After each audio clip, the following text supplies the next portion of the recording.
Hello! So in this video I'm going to show you my collection of fake bloods and fake blood gels for swatches. I'm going to show you different application techniques you can use to apply the fake blood, and I'm going to demonstrate those techniques on a wound that I made out of nose and scar wax. So obviously this video is going to show blood and things being applied on the inside of my arm just because it's the easiest place for me to film and access. I didn't have a model available for this one, so if you're sensitive to that, keep that in mind and maybe watch something else. That's nice. Alright, so these are my blood gel swatches.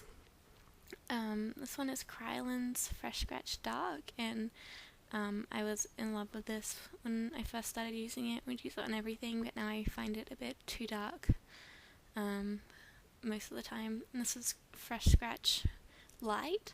And honestly I've never used it because I'm not sure what you could use it for. It's just so bright. If you have any ideas, let me know. Ben Fresh Scab. I use this one a lot more now. It's a bit thicker, so it's harder to spread, but the colours, it's a better colour for me, I think. And this is Ben Thick Blood, and honestly I can't really tell too much of a difference. There's like maybe just a slight difference in colour. The thick blood's a little bit maybe a bit bluer, but otherwise they're pretty much the same.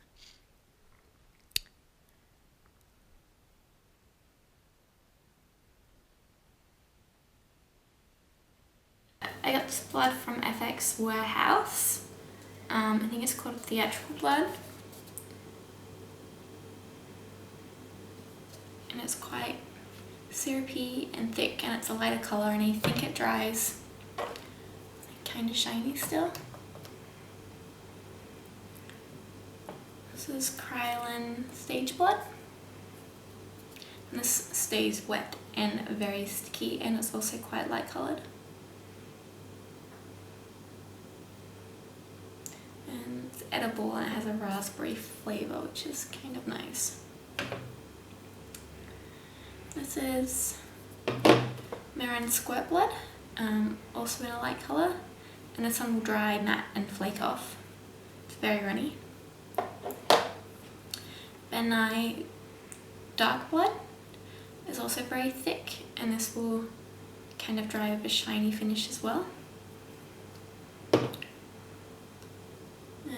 This is my personal favourite, Mouldlife Kensington Gore Aged Blood, and this will dry with a bit of a shiny finish to it as well. I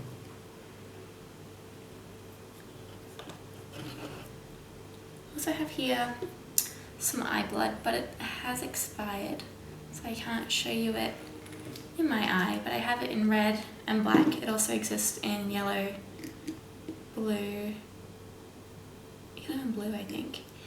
But what I found with this blood, when it drips down as tears, it's actually very, very bright. I didn't like how bright it was. Look at that, fluorescent.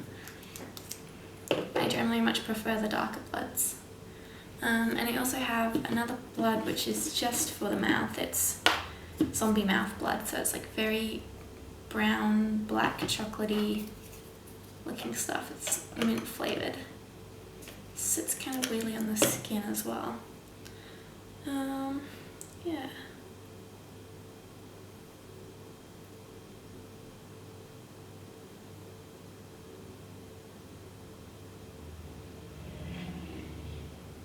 That's my favourite.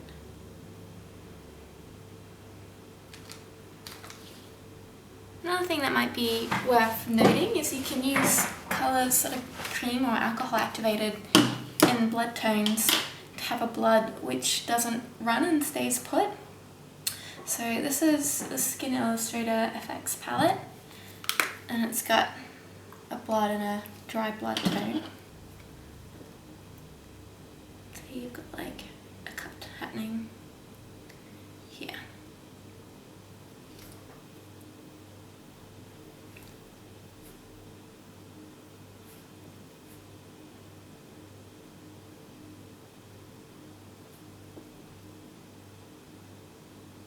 So it looks wet now, but as soon as that evaporates, it will go to a matte colour.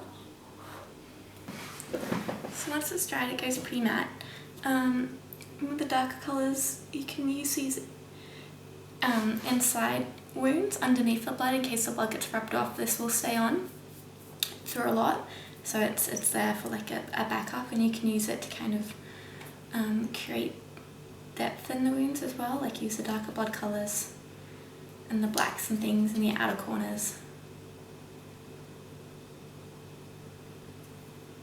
And if you use these as well, it's very controlled.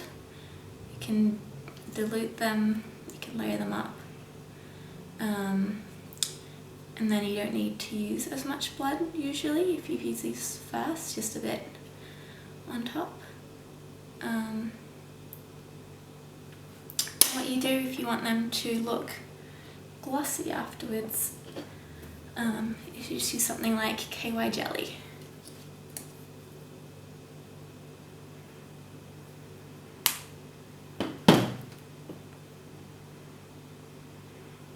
You can even have like drips running off and use the KY jelly on the drips, and that will make it look like it's still fresh.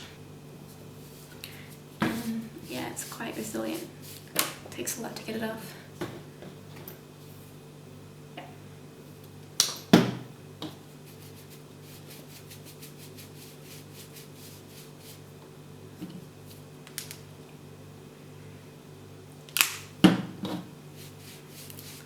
Isopropyl alcohol. Show you some different applications. So you can apply it with cotton buds. So let's say I'm going to use just a Kensington Gore. So you've got cotton bud application, a paintbrush,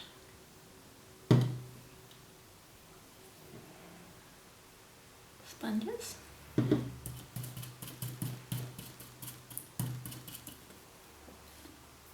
use some on a tissue. I'm just going to blot it out.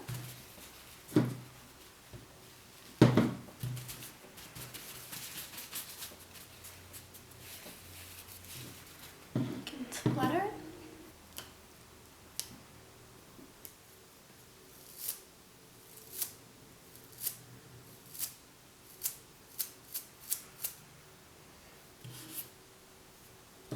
So if I had a cut like this, I might get some dark blood and put it in the deepest corners of the wound, and that's to kind of make it look deeper than it is.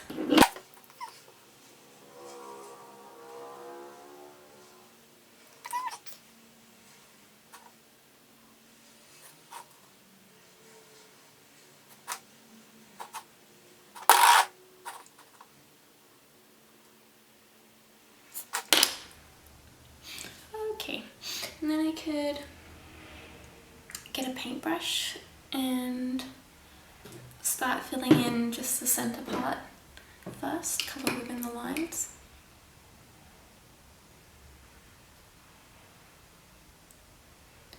So if it's beading up like that, a trick I'll show you.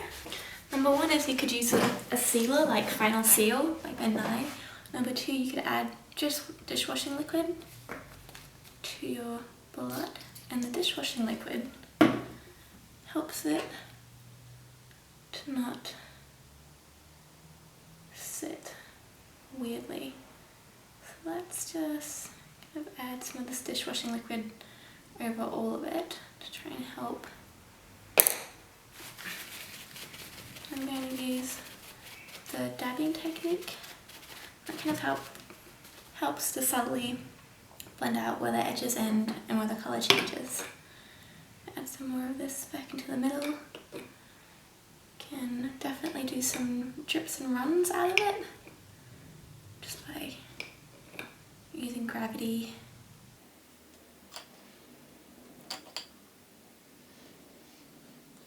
And then I'm going to do a bit of flicking. Actually, first let's get the sponge. So you can use the sponge to kind of give like a splattered effect as well. Use this tissue again to blend some of it out. let's use a lighter coloured blood on this brush and flick it. So just different effects that you can kind of see. Let's add in, just so you can see it. Clean up some of that. The more splattery effect. You can also use fingers. There's a whole bunch of things you can do really to try and get a more realistic looking blood, but I find that using different colours, like lighter and darker, and different consistencies, like the gels that will stay and the colours that will run and the colours that will, you know, kind of matte and crack up. Adding all of those different elements in there makes it look more realistic, especially if you're going, well, I mean, it really depends what you're going for. If you're going for a cut that's maybe, you know, a little bit older, you know, if someone's taking photos of it, they've tried to clean it up with a tissue and it's still kind of seeping out blood, but then parts of it are starting to coagulate, parts of it are older, parts of it is newer, you know, pictures are darker in the lighter bloods, then you can kind of tell more of a story and have more realism in it, I guess. But yeah, just think about what it is you're trying to achieve, and then that will help determine how the blood will look. So this is a Zombie Mouth blood. It doesn't stain and it isn't permanent, so you probably use it right before doing a shoot with video or photography, or right before scaring somebody. It doesn't taste bad, but it's just weird having it in your mouth.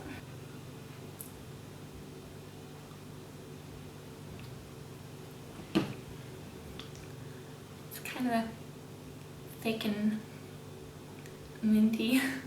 It makes you drool a lot and have it come out like I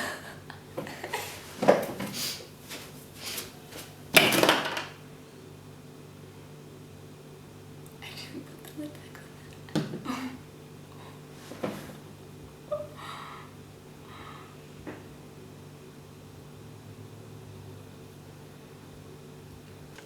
This is the aftermath.